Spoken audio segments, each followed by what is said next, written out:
Assalamualaikum warahmatullahi wabarakatuh. Bukan saya ingin kan 011.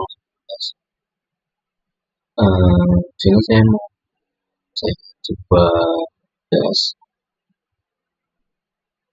statistik yang kedua, dua itu hipotesis sip 3. Nah, di sini ada soal. Jelaskan apa yang dimaksud hipotesis secara sederhana. Sebutkan dan jelaskan langkah-langkah dalam melakukan hipotesis. Jelaskan perbedaan antara left-tailed test, right-tailed test, dan two-tailed test. 4. Berikan 2 contoh pengaplikasian hipotesis dalam kehidupan sehari-hari. 5. Sebutkan minyak goreng menetapkan bahwa volume rata-rata produk tidak melebihi 900 ml yang dilakukan dengan substansi 5% dan ukuran sampel 25 botol. Disebutkan bahwa volume rata-ratanya adalah 930 ml dengan standar deviasinya 50 ml. Hitunglah probabilitas terjadinya kesalahan tipe 2 atau right tail. Mana untuk jawaban nomor 1 sampai nomor 4 itu diketik keyword lalu dijadikan PDF, dan nomor 5 nya diselesaikan dengan mengucapkan hasil. Di sini kita akan mengerjakan nomor 1 dulu. Nah, untuk yang dimaksud dengan uji hipotesis secara sederhana itu adalah metode dalam statistik yang digunakan untuk menguji suatu pernyataan atau dugaan, di mana datanya ini kemudian ditarik kesimpulan apakah pernyataan tersebut dapat diterima atau ditolak.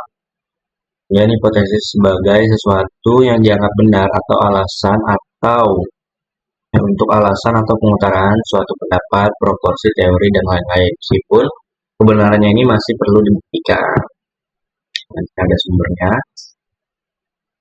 Kemudian soal nomor 2, sebutkan dan jelaskan langkah-langkah dalam melakukan pengujian hipotesis. Nah, yang pertama kita akan menyusun hipotesis atau formulating the hypothesis. Langkah awal yang sangat dibilang bisa krusial, di mana kita akan merumuskan 2 jenis hipotesis, yaitu hipotesis 0, H0, yang dimana menyatakan bahwa tidak terdapat perbedaan atau hubungan yang signifikan antara variabel-variabel yang tadi. Nah, hipotesis ini bersifat netral dan menjadi dasar untuk pengujian statistik. Kemudian yang kedua ada hipotesis alternatif atau H1 yang menyatakan bahwa ada perbedaan atau hubungan nyata antara variabel-variabel tersebut, mana itu merupakan pernyataan yang sebenarnya ingin dibuktikan oleh para peneliti. Kemudian yang kedua kita akan menyusun rencana pengujian atau designing the test plan, di mana artinya adalah setelah hipotesis dirumuskan, tahap selanjutnya adalah menyusun strategi pengujian.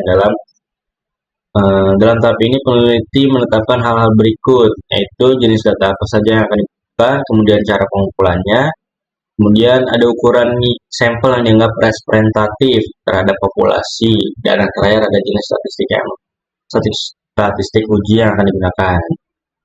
Dan yang ketiga adalah analisis sampel data atau analyzing the sample data. Nah, pada tahap ini data telah dikumpulkan, dianalisis secara statistik, yang dimana bertujuan untuk menghitung nilai statistik uji dan mengidentifikasi apakah ada pola tertentu yang mendukung atau menolak hipotesis.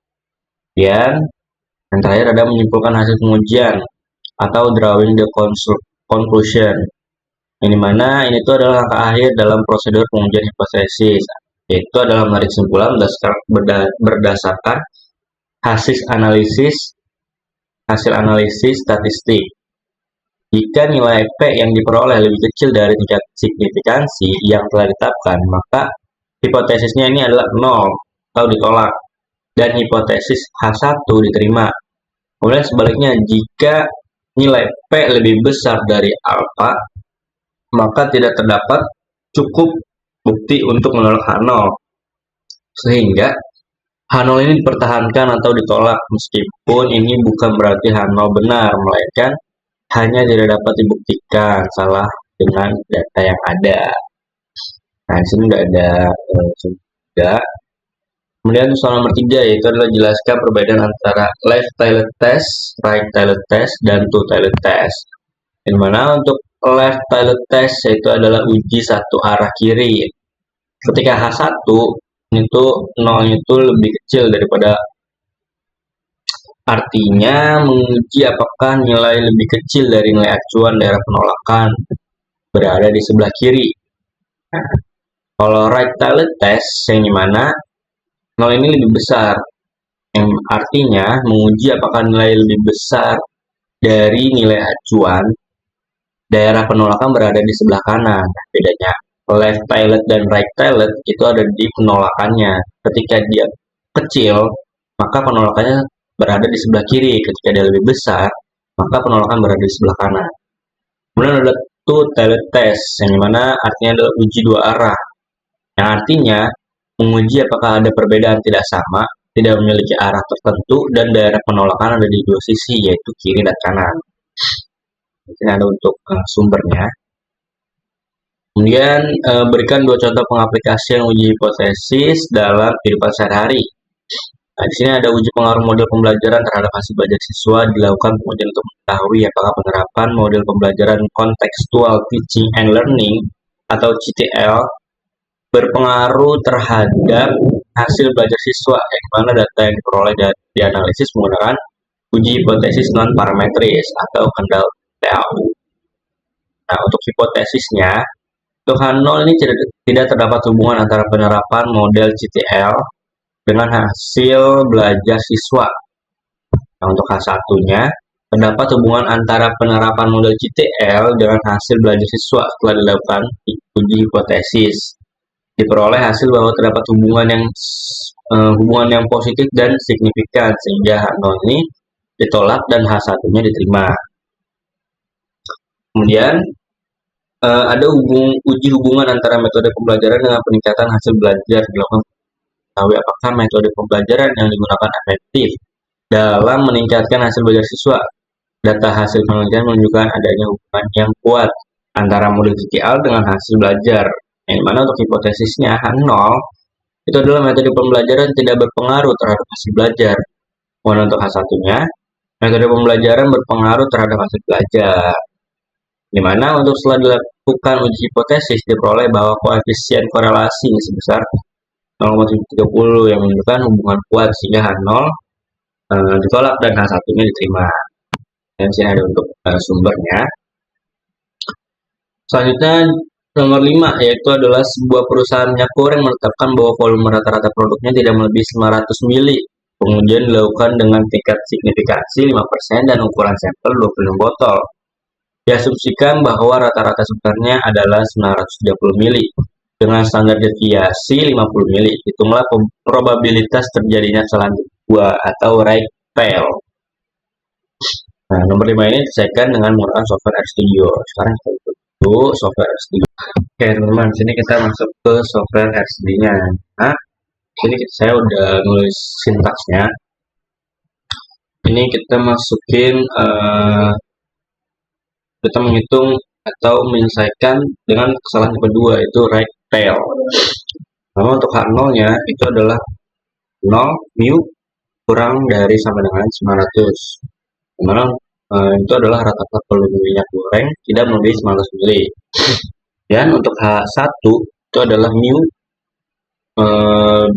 besar dari 900 untuk rata-rata volume minyak goreng melebihi 900 mili.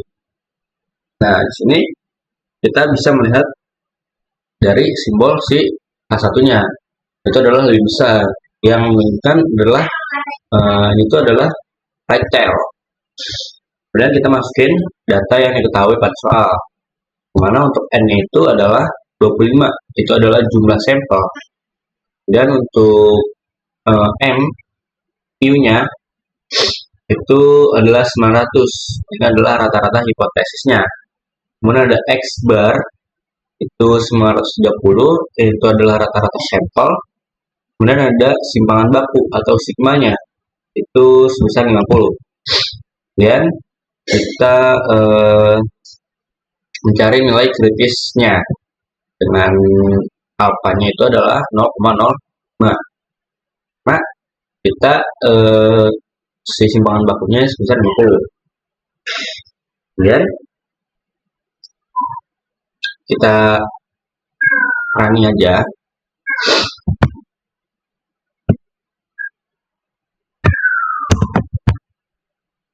Nah, sini kita udah dapet untuk nilai si kritisnya. Nilai kritisnya itu adalah 1,644. 854. Atau kita bulatkan sudah 1,645. Dan kita akan mencari atau menghitung batas kritisnya. Sini kita menggunakan sintaks X kritikal M Z alpha dikali dengan sigma dibagi akar N, dimana untuk M-nya itu sebesar 900 dan Z alpha-nya itu adalah 1,645. Kita udah dapat dari nilai si 1,645 ini. Kemudian kita sigmanya itu 50 dibagi dengan akar N. Nah, akar N-nya itu adalah 25. Ini mana hasilnya itu adalah 5. Kita langsung running aja. Nah, kita udah dapat nih untuk batas kritisnya itu sebesar 916,4485 atau dibulatkan menjadi 916,45. Kemudian kita menghitung Z beta untuk kesalahan tipe 2-nya. Nah, di sini kita dapat nih angkanya itu adalah 0,8768546. Oh, ya, sebentar. Ini kita izin jelasin lagi untuk ini nilai batas kritisnya. Jika si X bar-nya ini dia lebih besar dari 916,4485, maka dia ini akan ditolak H0.